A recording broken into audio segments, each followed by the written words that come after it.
दिल्ली से बड़ी खबर है, जहां बीजेपी के राष्ट्रीय अध्यक्ष जेपी नड्डा ने नई टीम का ऐलान कर दिया है। आपको बता दें, यूपी से सांसद रेखा वर्मा राष्ट्रीय उपाध्यक्ष पद पर तैनात की गई हैं। यूपी से सांसद अरुण सिंह बनाए गए हैं राष्ट्रीय महामंत्री। लखनऊ के राष्ट्रीय सह संगठन महामंत्री बने हैं शिवप्रकाश। यूपी से सांसद विनोद सोनकर राष्ट्रीय मंत्री बनाए गए हैं। यूपी से सांसद हरीश द्विवेदी बनाए गए राष्ट्रीय मंत्री। उत्तर प्रदेश से राजेश अग्रवाल बनाए गए कोषाध्यक्ष। केंद्रीय कार्यालय सचिव बने हैं उत्तराखंड के महेंद्र पांडे। यूपी से अमित मालवीय प्रभारी राष्ट्रीय आईटी सेल और सोशल मीडिया। यूपी से सांसद राजकुमार चाहर को किसान मोर्चे की जिम्मेदारी सौंपी गई है। उत्तराखंड से सांसद अनिल बलूनी राष्ट्रीय प्रवक्ता बने हैं। यूपी से सांसद सुधांशु त्रिवेदी भी राष्ट्रीय प्रवक्ता बन गए हैं। यूपी से गौरव भाटिया और सैयद जफर इस्लाम को भी राष्ट्रीय प्रवक्ता की नई टीम में रखा गया है। तो नड्डा की नई टीम का ऐलान हो चुका है। आपको बता दें, जेपी नड्डा की टीम में 12 राष्ट्रीय उपाध्यक्ष हैं। नाम भी आपको बता देते हैं, 8 राष्ट्रीय महामंत्री हैं और 1 राष्ट्रीय महामंत्री संगठन है। राष्ट्रीय सह संगठन महामंत्री 3 हैं, राष्ट्रीय मंत्री 13 हैं, कोषाध्यक्ष और सह कोषाध्यक्ष 1-1 हैं। राष्ट्रीय प्रवक्ता 23 हैं। संजय मयूख बिहार के राष्ट्रीय प्रवक्ता बने हैं। संबित पात्रा राष्ट्रीय प्रवक्ता उड़ीसा के बनाए गए हैं। सैयद शहनवाज हुसैन बिहार के राष्ट्रीय प्रवक्ता। बीजेपी ने राम माधव, मुरलीधर राव, अनिल जैन को महासचिव पद से हटा दिया है। बीजेपी ने दुष्यंत कुमार, सीटी रवि और तरुण शुक्ल को चुन लिया है महासचिव।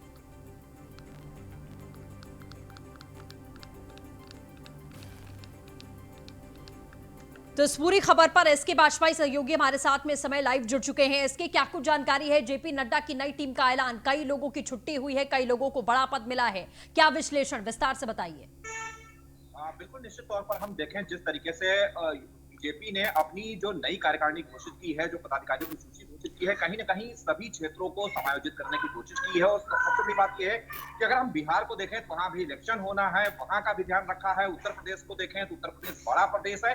लगभग सभी क्षेत्रों से लोगों को समायोजित करने की कोशिश इस पदाधिकारियों की सूची में की गई है। हम अगर लखनऊ यूपी की बात करें तो यूपी से 10 लोगों को केंद्रीय पदाधिकारी बनाया गया है, जिसमें से 6 सांसद हैं और 4 अन्य लोग हैं। सबसे बड़ी बात यह है कि 6 सांसदों को बड़े पदों पर बीजेपी संगठन में तैनाती मिली है, जहां राष्ट्रीय उपाध्यक्ष पद पर रेखा वर्मा को तैनात किया गया है, राष्ट्रीय महामंत्री अरुण सिंह को बनाया गया है, राष्ट्रीय मंत्री विनोद सोनकर और हरीश द्विवेदी को बनाया गया है। वही सबसे बड़ी बात यह है कि जो राष्ट्रीय कोषाध्यक्ष बनाए गए हैं वो उत्तर प्रदेश सरकार के मंत्री रहे राजेश अग्रवाल है। हालांकि उनको मंत्री पद छोड़ना पड़ा था, तो कहीं न कहीं उसके ऑप्शन में उनको एक बड़ा पद केंद्रीय बीजेपी संगठन में दिया गया है। तो निश्चित तौर पर एक संदेश देने की कोशिश की गई है। वहीं अगर हम जातीय आंकड़े की बात करें तो जातीय आंकड़ों के हिसाब से भी उत्तर प्रदेश में ब्राह्मणों को भी ध्यान रखा गया है, चाहे वो हरीश द्विवेदी सांसद हो या सुधांशु त्रिवेदी हो जो उत्तर प्रदेश से राज्यसभा सांसद है, उनको भी केंद्रीय पदाधिकारियों की सूची में जगह दी गई है। हालांकि कुछ लोगों को बाहर जरूर किया है, लेकिन अगर हम उत्तर प्रदेश की बात करें तो निश्चित तौर पर उत्तर प्रदेश में 10 लोगों को बड़े पदों पर तैनाती जरूर दी गई है। तो कहीं न कहीं 2022 के इलेक्शन को भी ध्यान में रखा गया है और कहीं न कहीं जो लगातार शिकायतें थी खासतौर पर सांसदों की कि शायद उनके काम नहीं हो रहे हैं या उनकी चीजें नहीं सुनी जा रही, तो कहीं न कहीं उनको यूपी सरकार से लेकर केंद्रीय संगठन में भी समायोजित करने की कोशिश सूची के माध्यम से की गई है। तो कहीं न कहीं हम कहें कि भारतीय जनता पार्टी चाहे अभी रिसेंट में बिहार का चुनाव हो या 2022 में उत्तर प्रदेश का विधानसभा चुनाव हो, कहीं न कहीं उसको पूरी तरीके से ध्यान रखा गया और कोशिश की गई है कि हर क्षेत्र में बेहतर किया जाए और 2000 चाहे वो 14 की परफॉर्मेंस रही हो या फिर 17 की या 2019 की, 2022 में फिर से उसी तरीके की परफॉर्मेंस उत्तर प्रदेश में दोहराई जाए। हाल में ही अभी बिहार का चुनाव है, चूंकि डेट्स आ चुकी हैं, तो निश्चित है कि बीजेपी ने बिहार का भी विशेष ध्यान रखा है। तो इस तरीके से बीजेपी ने अपनी केंद्रीय पदाधिकारियों की सूची में हर क्षेत्र में जातीय समीकरण, धार्मिक समीकरण, साथ ही साथ जो स्थानीय स्तर पर जो नेता हैं जो दूसरे का प्रतिनिधित्व करते हैं उनको भी जगह दी गई है। अगर हम बात करें राजकुमार चाहर की, वो सांसद हैं और लगातार किसानों की बात सड़क तरीके सदन तक उठाते रहे हैं, तो उनको किसान मोर्चे का राष्ट्रीय अध्यक्ष बनाया गया। तो कहीं न कहीं ये कोशिश है कि सामंजस्य बिठाने की, किसानों के मुद्दे को लेकर भी लगातार सवाल उठे थे, विपक्षियों ने बीजेपी को घेरने की कोशिश की थी, तो कहीं न कहीं अब भारत बंद का ऐलान किया था, तो हर उस मुद्दे पर ध्यान रखा गया है। अगर हम प्रवक्ताओं की बात करें तो जफर इस्लाम चूंकि मुस्लिम समुदाय से आते हैं, उनको भी केंद्रीय प्रवक्ताओं की सूची में शामिल किया गया है। तो ये एक कोशिश है बीजेपी की कि सभी को समायोजित किया जाए, जो उनका नारा है सबका साथ सबका विकास, उसका एक संदेश लोगों तक पहुंचाया जाए और 2022 से जो उत्तर प्रदेश का चुनाव होना है, तो कहीं न कहीं उसको लेकर भी एक संदेश दिया जाए। तो कोशिश की है कि सभी वर्गों को समायोजित कर सभी बिल्कुल जाहिर तौर पर इसके, लेकिन खास तौर पर अगर हम यूपी की बात कर लें तो बहुत सारे ऐसे मुद्दे हैं जो इस समय बहुत ज्यादा गरमाए हुए हैं। किसानों के मुद्दों की बात कर लें, शिक्षा की बात कर लें या अपराध की बात कर लें, तो जब तक टीम मजबूत नहीं होगी तब तक आप जनता के बीच में उतनी दृढ़ता के साथ में जाकर समझा नहीं पाएंगे। क्योंकि विपक्ष कहीं ना कहीं बिखरा हुआ है, लेकिन फिर भी कोशिश कर रहा है संगठित होने की और सरकार को घेरने की। क्योंकि कोरोना काल के समय में भी कई ऐसे मुद्दे निकल कर आए कि पार्टी के संगठन को मजबूत होकर, जो बड़े बड़े पदाधिकारी हैं उनको मजबूत होकर काम करना पड़ेगा, तभी आप नई रणनीतियों के साथ मैदान में उतर पाएंगे। क्योंकि पुरानी रणनीति जो बैक टू बैक बीजेपी जीत हासिल करती आई है, वो पुरानी रणनीति इस बार कोरोना काल में काम नहीं आएगी। क्योंकि चीजें भी चेंज हुई हैं। आप अर्थव्यवस्था देख लीजिए, आप रोजगार के लिहाज से देख लीजिए, आप डेवलपमेंट के लिहाज से देख लीजिए, सब चीजों में बहुत ज्यादा बदलाव आया है। इसीलिए अब नई स्ट्रैटेजी के साथ में इस टीम को काम करना पड़ेगा। चुनौतियां कितनी होंगी, बिहार चुनाव सर पर है, 2022 का चुनाव ज्यादा दूर नहीं है। यूपी में जब तक तैयारी अभी से आगाज नहीं की जाएगी तब तक शायद पहुंचना मुश्किल होगा। एसके बिल्कुल निश्चित तौर पर ये सारी चीजें भारतीय जनता पार्टी ने ध्यान रखी हैं, क्योंकि अगर हम बात करें चाहे कांग्रेस की बात हो या समाजवादी पार्टी की बात हो या आम आदमी पार्टी जो लगातार उत्तर प्रदेश में सक्रिय होने की कोशिश कर रही है, छोटे छोटे मुद्दों को लेकर लगातार यूपी की बीजेपी सरकार को, केंद्र सरकार को घेरने की कोशिश की है। कहीं ना कहीं सोशल मीडिया पर बड़ी मुहिम चलाई गई, चाहे वो ट्विटर हो, फेसबुक हो या व्हाट्सएप के जरिए लोगों को संदेश देने की कोशिश की गई। छोटे छोटे मुद्दे को उठाया गया और जो मुद्दे थे, चाहे वो बेरोजगारी का मुद्दा रहा हो, किसानों का मुद्दा रहा हो, भ्रष्टाचार का मुद्दा रहा हो, कानून व्यवस्था के मुद्दे रहे हो, इन मुद्दे पर घेरने की कोशिश सोशल मीडिया के माध्यम से की गई। लगातार वो ट्विटर पर ट्रेंड हुआ तो कहीं ना कहीं सरकार जरूर, हम कहें कि दबाव में जरूर आई, क्योंकि बहुत सारी भर्तियां उसके बाद खोली भी गई। किसानों के एमएसपी के मामले पर पीएम मोदी से लेकर सीएम योगी तक ने अपनी बात रखी और कोशिश की लोगों तक सही बात पहुंचे कि उनकी एमएसपी के साथ कुछ नहीं होगा। तो कहीं ना कहीं ये वो मुद्दे थे जो सोशल मीडिया पर तेजी से बढ़े आगे, तो उनको भी हम कहीं ना कहीं बीजेपी ने ध्यान रखा है 2022 के लिए, क्योंकि पहले भी बीजेपी की स्ट्रेटेजी रही है सोशल मीडिया के सहारे लोगों तक अपनी बात पहुंचाने की। तो उसमें भी अगर हम देखें तो अमित मालवीय को सोशल मीडिया और साथ साथ बीजेपी राष्ट्रीय आईटी सेल का प्रभारी बनाया गया, तो कहीं ना कहीं उसमें भी उत्तर प्रदेश को प्रतिनिधित्व दिया गया है और कोशिश जरूर की गई है कि नई टीम के माध्यम से लोगों को, चाहे वो सोशल मीडिया का प्लेटफॉर्म हो या फिर सीधे लोगों के बीच जाने का प्लेटफॉर्म हो, हर तरह से अपनी बात लोगों तक पहुंचाई जाए। क्योंकि उत्तर प्रदेश एक बड़ा प्रदेश है और निश्चित तौर पर बीजेपी की कोशिश होगी कि 2017 की परफॉर्मेंस 2022 में दोबारा से दोहराएं। तो कोशिश में बीजेपी ने इन पदाधिकारियों के माध्यम से एक संदेश देने की भी प्रयास जरूर किया है और उम्मीद यही होगी कि अब इतने पदाधिकारियों के उत्तर प्रदेश से होने के बाद कहीं ना कहीं बीजेपी उत्तर प्रदेश में बड़े आयोजन करेगी और कोशिश होगी कि लोगों तक संदेश पहुंचे, चाहे वो केंद्र सरकार की योजनाएं हो या फिर उत्तर प्रदेश सरकार की योजनाएं हो, इन लोगों के माध्यम से लोगों तक पहुंचाया जाए। साथ साथ इनके क्षेत्र के लोगों को भी संदेश दिया जाए कि बीजेपी ने अपनी राष्ट्रीय पदाधिकारियों की सूची में कहीं न कहीं उनके क्षेत्र को प्रतिनिधित्व दिया है। उत्तर प्रदेश से एक बड़ी संख्या में केंद्रीय पदाधिकारियों की सूची में लोगों को शामिल किया है, तो ये संदेश जरूर बीजेपी ने देने की कोशिश होगी। हालांकि अब से 6 महीने के बाद जब इलेक्शन मोड पर उत्तर प्रदेश ठीक है, मतलब इसके ये पूरी तरीके से माना जा सकता है, जैसा आपने कहा कि यूपी से भी कई ऐसे बड़े नाम हैं जिनको केंद्रीय पदाधिकारी की सूची में रखा गया है, तो कहीं ना कहीं ये सीधा संदेश है और पूरी टीम का जो गठन हुआ है वो यूपी चुनावों के लिहाज से ही किया गया है। हालांकि बिहार को भी तरजीह दी गई है, लेकिन फोकस पूरा यूपी पर रखा गया है। बिल्कुल, अगर हम पदाधिकारियों की सूची पर नजर डालेंगे तो चाहे हम राष्ट्रीय उपाध्यक्षों की सूची में देखें तो रेखा वर्मा का स्थान है, राष्ट्रीय महामंत्री की सूची में देखेंगे तो वहां भी। चलिए अच्छा, इसकी मैं वापस आऊंगी आपके पास में। संजय सिंह जी हमारे साथ में जुड़ चुके हैं, news 1 India political editor. Sanjay ji, जो नई टीम का गठन हुआ है, कईयों के प्रमोशन हुए हैं, कईयों के डिमोशन हुए हैं, यूपी से बात कर लें, कई बड़े चेहरे हैं जिनको केंद्रीय पदाधिकारी की सूची में रखा गया है। क्या लगता है आपको कि किस स्ट्रैटेजी के साथ में और ये नई टीम कितनी ऊर्जा के साथ में काम कर पाएगी जेपी नड्डा की? देखिए, भारतीय जनता पार्टी ने जो केंद्रीय टीम का फिर से गठन किया हुआ है तो उसमें बहुत सारी चीजें हैं। एक तो बिहार चुनाव सबसे पहले है। हाँ। दूसरा, कृषि बिल को लेकर के जो पार्लियामेंट में ये बिल अभी राज्यसभा से पास हुआ, फिर पहले लोकसभा से पास हुआ, तो उसको लेकर विपक्ष ने जो एक एजेंडा फैला रखा है उसके खिलाफ, किसानों को ले जाकर के बीच जा करके उनको भ्रमित करने की कोशिश की जा रही है कि इस बिल से किसानों का नुकसान है और बिचौलियों का फायदा होगा। तो उनको अपने पक्ष में करने के लिए हर क्षेत्र से नेताओं को लिया गया है और उनको संगठन में रखा गया है कि जाकर के अपने क्षेत्र में ये बताने का काम करें कि किस तरीके से ये बिल उनके लिए फायदेमंद है। लेकिन इसके पहले बिहार चुनाव आता है और आपको सबको पता ही होगा कि कोविड के बाद ये पहला चुनाव है। एक तरीके से एक लिटमस टेस्ट है भारत सरकार के लिए, मोदी सरकार के लिए, कि कोविड का कितना असर पड़ता है इस चुनाव पर। उसमें राधा मोहन सिंह को फिर से संगठन में जगह दी गई है। पहले आपको पता ही होगा कि एनडीए 2 में उन्हें जगह नहीं मिली थी, जिसको लेकर के बिहार के जो राजपूत समाज था वो थोड़ा मर्माहत था। उनको लगता था कि उनके साथ नाइंसाफी हुई है।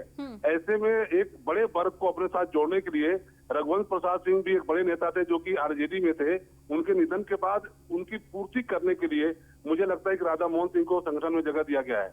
जी बिल्कुल जाहिर तौर पर। संजय जी, एक बात और जो मैं एसके से पूछ रही थी वही समझना चाहूंगी। जैसा आपने कोविड का जिक्र किया और आपने सही कहा कि लिटमस टेस्ट है, ये देखा जाएगा आखिरकार कि कोविड का कितना असर चुनावों पर पड़ने वाला है, खास तौर पर यूपी के लिहाज से भी। ये जो नई टीम का गठन किया गया है वो कहीं ना कहीं उस लिहाज को देखते हुए भी किया गया है कि आने वाले समय में यूपी में इलेक्शन है और बड़ी मजबूती के साथ में आपको लड़ना पड़ेगा। और यूपी में विपक्ष कहीं ना कहीं बड़ी मजबूती के साथ में कुछ ऐसे मुद्दे हैं जिसपे कंफ्यूजन क्रिएट है। खासतौर पर कृषि बिल के मुद्दे की बात कर लें तो बहुत ज्यादा ऐसी सिचुएशन है जो कहीं ना कहीं समझाने की जरूरत है लोगों को। और अपराध का मुद्दा जो लगातार विपक्ष ने बड़ा बनाने की पुरजोर तरीके से कोशिश की है, तो कितना परिवर्तन होगा? क्योंकि इससे पहले जो चुनाव होते आए हैं उसमें स्ट्रैटेजीज अलग रही हैं। इस बार क्या नई स्ट्रैटेजी के साथ में उतरना पड़ेगा क्योंकि पुरानी चीजें अब काम नहीं आने वाली हैं? देखिए, उत्तर प्रदेश की जहां तक बात है तो अब 2020 ये खत्म होने वाला है और 2021 बचा, उसके बाद 2022 में इन्हें फिर से चुनाव मैदान में जाना होगा।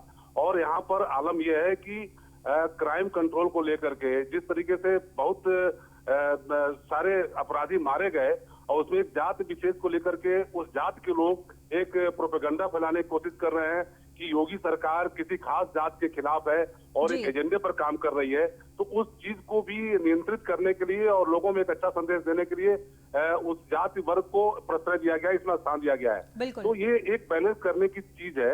और 2022 का चुनाव उतना आसान नहीं होगा जितना कि पिछला चुनाव था उत्तर प्रदेश का। जी बिल्कुल। चलिए संजय जी, एसके, आप दोनों का हमारे साथ जुड़ने के लिए बहुत बहुत शुक्रिया। चलिए आगे बढ़ेंगे। अब हमारे साथ में खास मेहमान जुड़ेंगी। आपको बता दें, अखिल भारतीय विद्यार्थी परिषद इटावा की जिला प्रमुख डॉक्टर प्रोफेसर पद्मा त्रिपाठी जी इस समय हमारे साथ में मौजूद हैं। पद्मा जी, बहुत स्वागत है आपका न्यूज़ वन इंडिया पर। नमस्कार। बिल्कुल मैम, सबसे पहले महिलाओं पर ही चर्चा करते हैं। महिला अपराध को लेकर अभी हाल ही में योगी सरकार ने एक बड़ा फैसला किया कि जो भी ऐसे दुराचारी होंगे, जो भी छेड़खानी भी करेंगे या फिर कोई कुकृत्य करेंगे, उनको जेल भेजने के साथ साथ उनका पोस्टर लगाया जाएगा। यूपी में चौराहों पर जगह जगह पर उनके पोस्टर लगाए जाएंगे। महिला अपराध को लेकर जो सरकार बड़े फैसले कर रही है, इससे पहले भी एंटी रोमियो स्क्वाड बनाया गया, उसका हाल क्या हुआ वो हम सभी ने देखा। क्या आप इन फैसलों से संतुष्ट हैं और आपको लगता है कि वाकई में इनसे महिला अपराध रुक रहे हैं? देखिए, फैसले तो बहुत अच्छे लिए गए हैं, इसमें कोई संदेह नहीं है जी। क्योंकि जो भी फैसले लिए गए हैं वो सब महिलाओं की सुरक्षा और उनके हितों और उनके अंदर विश्वास की भावना को जगाने के लिए किए गए। क्योंकि हम सभी जानते हैं कि हमारे देश में आधी आबादी महिलाओं की है जी। और यदि हम आबादी का ध्यान नहीं रखेंगे, उनको सुरक्षा महसूस नहीं कराएंगे, तो ये हमारे लिए सुशासन और सुव्यवस्था नहीं कहलाएगी। क्योंकि कोई भी राज्य तभी सफल हो सकता है जब उसके राज्य में रहने वाली आधी आबादी यानी कि महिलाएं, इनको सुरक्षा की गारंटी प्रदान की जाए। जी। आपने अभी बात की एंटी रोमियो एक्ट जो गठित किया गया है, तो उसमें कानून तो अच्छा था लेकिन सफलता इसलिए संदिग्ध रही कि उसका पालन सही तरीके से नहीं कराया गया। क्योंकि कानून बनाना और कानून का पालन होना, इन दोनों के बीच में अंतर आ जाता है। कानून तो बन जाता है लेकिन जब धरातल पर उसके प्रक्रिया में आता है, जब पालन की बात आती है, तो कहीं ना कहीं खामियां आ जाती है। हमारा प्रशासन है, हमारी पुलिस व्यवस्था है, कहीं ना कहीं पर सहयोग नहीं कर पाती है और इसलिए वो कानून सफल नहीं हो पाते हैं।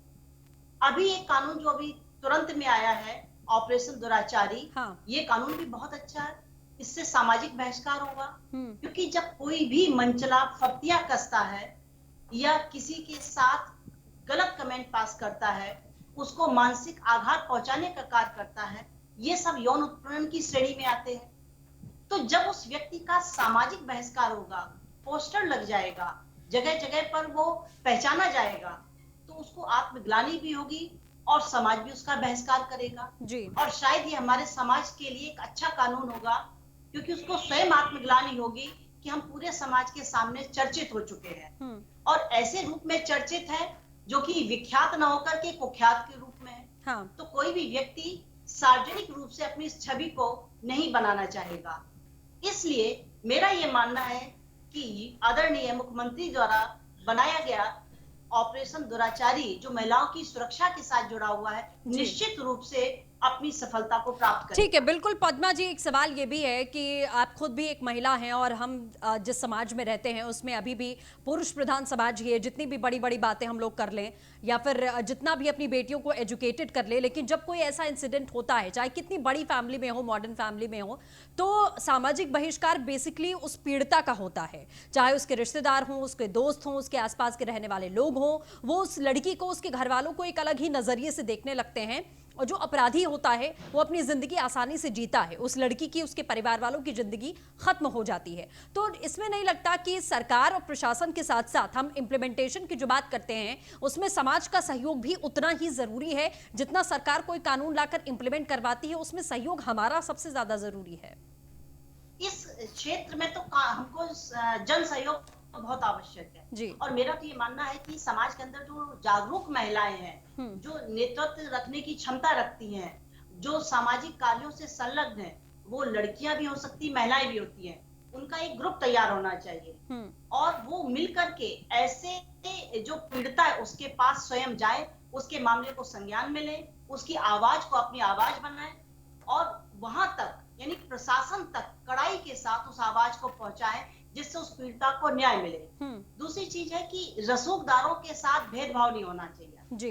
हम लोग देखते हैं कि अगर अमीर परिवार का बेटा होता है तो पैसा देकर के, जान पहचान के ताकत से छूटने का प्रयास करता है, तो पुलिस को भी कड़ाई से और निष्पक्षता के साथ कार्य करना चाहिए। कोई भी हो, अपराधी के साथ धन और बल का प्रयोग नहीं होना चाहिए, राजनीतिक संरक्षण नहीं होना चाहिए, बिल्कुल कड़ाई और निष्पक्षता के साथ इसका पालन होना चाहिए। चाहे अमीर परिवार का बेटा हो, अगर वो संस्कार विहीन हो चुका है, अगर वो कुत्सित मानसिकता लेकर के आया है, विकृत सोच उसकी बन चुकी है, तो इसका सामाजिक बहिष्कार इस ग्रुप के माध्यम से पूरे समाज, पूरे जिले के भीतर होना चाहिए, जिससे कि उसे अपनी गलती का एहसास हो और उसे उसके किए गए अपराध की पूरी सजा प्राप्त हो सके।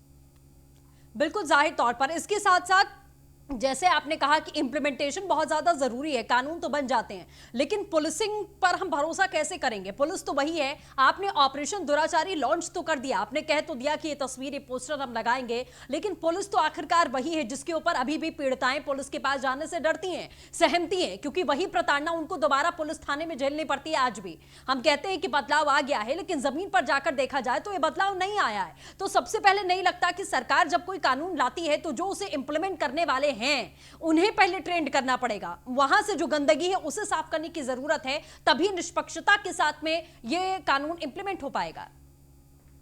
मानवतावादी सोच पुलिस वालों को जरूर रखना चाहिए, उनको भी याद रखना चाहिए कि जो पीड़िता का आज वो बयान लेने जा रहे हैं या जो पीड़ित महिला है वो उनके परिवार से भी कभी हो सकती है, बिल्कुल उनके परिवार में भी बहन है, बेटियां हैं, महिलाएं हैं, क्योंकि अपराधी कभी देख करके अपराध तो करता नहीं है कि ये पुलिस वाले की बेटी है या किसकी महिला है, उसके दिमाग में विकृति आ चुकी है, उसकी सोच गंदी हो चुकी है, वो इन सब बातों से परे हो जाता। तो जब पुलिस वाले ये सोच लेंगे कि ये घटना यदि मेरे परिवार वालों के साथ हुई होती तो हम न्याय कैसे मांगते, हम कैसे न्याय दिलाने का प्रयास करते जी। यही सोच जब वो रखेंगे, जब यही मानवतावादी सोच रखेंगे तो निश्चित तौर पर पीड़िता के साथ न्याय हो पाए। बिल्कुल, जाहिर तौर पर। चलिए पद्मा जी, हमारे साथ जुड़ने के लिए, बातचीत करने के लिए आपका बहुत बहुत शुक्रिया।